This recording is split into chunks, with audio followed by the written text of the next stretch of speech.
Video शुरू करने से पहले आप हमारे चैनल रहस्य टीवी इंडिया को नीचे दिए गए इस लाल बटन को दबा के सब्सक्राइब कर लें। साथ ही इस घंटे को भी क्लिक कर लें जिससे कि आप हमारे वीडियोस देख सकें सबसे पहले। पानी के अंदर मिले इन शहरों को देखकर आप विश्वास नहीं करेंगे। आजकल ग्लेशियर्स के पिघलने की बहुत ज्यादा चर्चा हो रही है। साइंटिस्ट का मानना है कि अगर ग्लेशियर को पिघलने से नहीं रोका गया तो समुद्र किनारे बसे सैकड़ों शहर पानी में डूब जाएंगे। इस सदी के अंत तक ही ऐसा होने की पॉसिबिलिटी है, लेकिन पास्ट में ऐसा कई बार हो चुका है। पास्ट में कई शहर पानी में डूब चुके हैं, जिसके सबूत आर्कियोलॉजी डिस्कवरीज में मिले। साइंटिस्ट ने दर्जनों ऐसे विलुप्त शहरों को ढूंढा है जो कभी वेल डेवलप्ड सिटीज हुआ करते थे, लेकिन प्रकृति ने इन शहरों को अपनी गोद में ले लिया। इन शहरों के पानी में डूब जाने की कई वजहें थी। इन शहरों पर किए गए रिसर्च से एंशिएंट सिविलाइजेशन और कल्चर को भी समझने में मदद मिली है। तो चलिए आज के इस वीडियो में देखते हैं पानी के अंदर डूब जाने वाले दुनिया के 10 सबसे बड़े शहर। Number 10, शेनचेन, China. चाइना के क्वांडो लेक का यह शहर लगभग 1500 साल पुराना है। 1959 में रिवर डैम प्रोजेक्ट के दौरान इस पूरे इलाके में पानी भर गया था। प्रोजेक्ट के कारण पूरा इलाका फ्लडेड एरिया घोषित कर दिया गया, जिसकी वजह से लगभग 3 लाख लोग डिस्प्लेस हो गए थे। 2001 में क्वांडो लेक को टूरिस्ट के लिए खोल दिया गया और यहाँ पर डाइविंग एरिया बनाया गया। डाइविंग एरिया बनने के कुछ समय बाद ही डाइवर्स को पानी के अंदर छुपी एंशिएंट सिटी के बारे में पता चला। क्वांडो लेक के अंदर छुपे हुए शहर का पता लगते ही इस लेक की पॉपुलैरिटी काफी ज्यादा बढ़ गई। शीचेन पर की गई स्टडी से इस बात का पता चला कि ये शहर कम से कम 1500 से 1800 साल पुराना है। इस शहर में बिल्डिंग्स, मंदिर, जानवरों की पत्थर की मूर्तियां और खूबसूरत कलाकृति समेत कई सारी चीजें मिली हैं। यहाँ पर लकड़ी से बने कई घर भी हैं जो पानी में होने के बावजूद भी आज भी वेल प्रिजर्व्ड हैं। Number 9, Port Royal, Jamaica. Port Royal Jamaica का one of the most important trading areas हुआ करता था। किंगस्टन हार्बर के किनारे बने इस शहर को अय्याशी की वजह से विकेटस सिटी के नाम से भी जाना जाता है। इस शहर को 1494 में स्पेन द्वारा बनाया गया और देखते ही देखते ये कैरेबियाई द्वीप का सबसे बड़ा शहर और ट्रेडिंग पॉइंट बन गया। 7 जून 1692 को आए भयानक भूकंप और सुनामी में ये शहर पूरी तरह बर्बाद हो गया और इसका ज्यादातर हिस्सा पानी में डूब गया। इस सुनामी में लगभग 2000 लोगों की मौत हो गई और सैकड़ों जहाज, नाव और घर पानी में डूब गए। बाद में इस शहर को फिर से बसाने की कोशिश की गई, लेकिन 1907 में आए एक और भयानक भूकंप ने जमीन से इस शहर का नामो निशान मिटा दिया और पूरा शहर समुद्र में समा गया। बाद में इस एरिया को टूरिस्ट डेस्टिनेशन के तौर पर डेवलप किया गया। 1999 में यूनेस्को द्वारा इसे वर्ल्ड हेरिटेज साइट घोषित किया गया। Number 8, Pavlopetri, Greece. यह शहर लगभग 5000 साल पुराना है। 1000 BCE पहले 3 भयानक भूकंप के कारण यह शहर पूरी तरह समुद्र में समा गया। हजारों सालों तक लोगों की नजरों से दूर रहने वाले इस शहर को सबसे पहले 1967 में निकोलस फ्लेमिंग ने ढूंढा था। 1968 में शहर की मैपिंग की गई और फिर आर्कियोलॉजी डिपार्टमेंट ने अपना काम शुरू किया। आर्कियोलॉजी फाइंडिंग में कई सारी हैरान करने वाली बातें सामने आईं। 2800 BC के आसपास ये शहर आबाद था।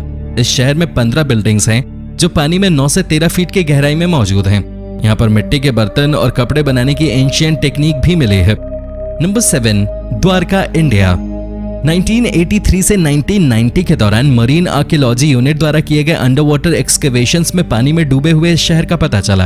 आर्कियोलॉजिस्ट के अनुसार पानी के अंदर डूबा हुआ यह शहर लगभग 9000 साल पुराना है। आपको बताएं कि महाभारत में इस शहर का उल्लेख है।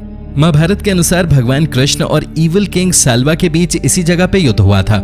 युद्ध में साल्वा ने फ्लाइंग मशीन से द्वारका पे हमला किया। इस हमले में शहर बर्बाद हो गया और इसका ज्यादातर हिस्सा पानी में समा गया।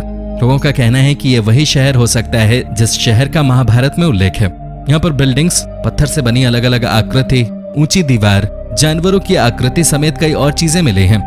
नंबर 6, अटलिट याम, इजराइल। 1984 में मरीन आर्कियोलॉजिस्ट इहूद गलील ने समुद्र में 40 से 50 फीट की गहराई में इस गांव का पता लगाया था। ये गांव लगभग 8900 साल पुराना है। पानी में डूबने की वजह नेचुरल डिजास्टर बताई गई है।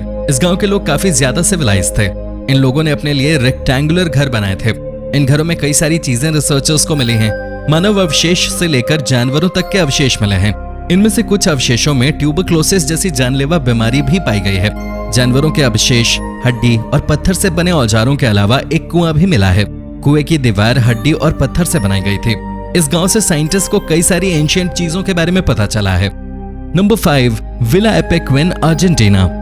1920 में इसे डेवलप करने वाले लोगों ने दावा किया कि इस एरिया में मौजूद लेक में हीलिंग प्रॉपर्टीज पाई जाती हैं। इस लेक के पानी से कई बीमारियों से छुटकारा पाया जा सकता है।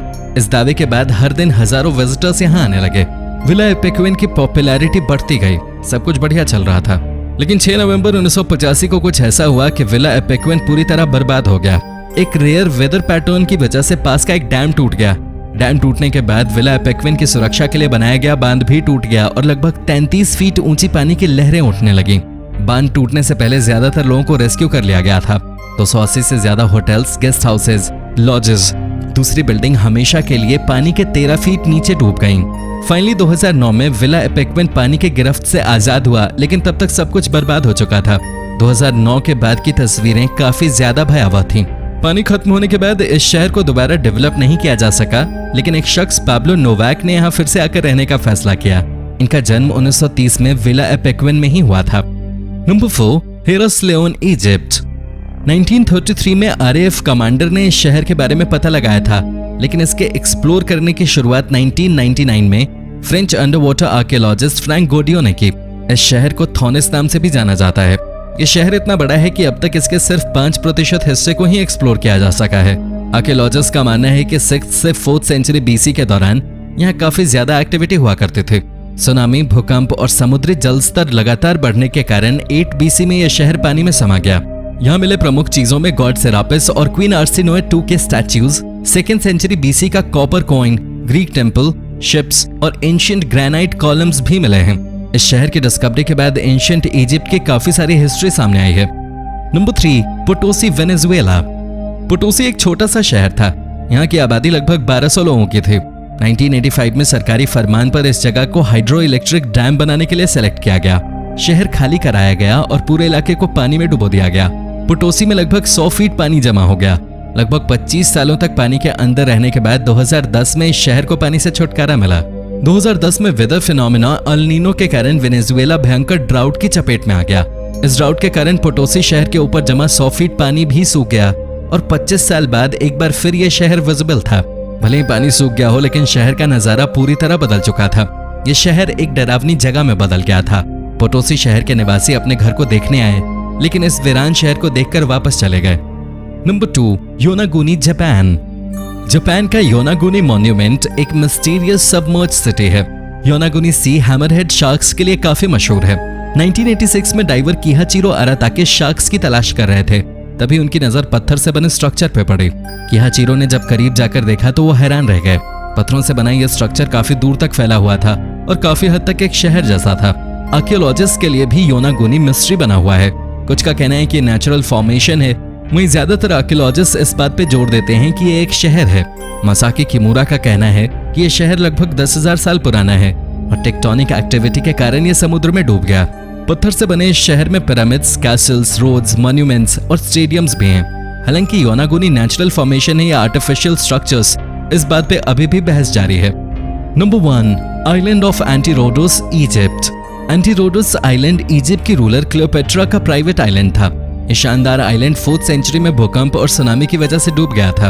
लगभग 1500 साल तक समुद्र के अंदर रहने के बाद फ्रैंक गोडियो ने 1996 में इस आइलैंड के बारे में पता लगाया। एक क्वीन के प्राइवेट आइलैंड के बारे में पता चलते ही दुनिया भर के मरीन आर्कियोलॉजिस्ट इस आइलैंड को एक्सप्लोर करने लगे। यहाँ पर 200 से ज्यादा खूबसूरत स्कल्पचर्स मिले हैं। मार्बल और ग्रेनाइट से बने कई खूबसूरत कमरे और मंदिर भी मिले हैं। यहाँ मिले ज्यादातर कीमती सामान को निकालकर अलग अलग म्यूजियम्स में रखा गया है, लेकिन इस डूबे हुए शहर की खूबसूरती अभी भी कायम है।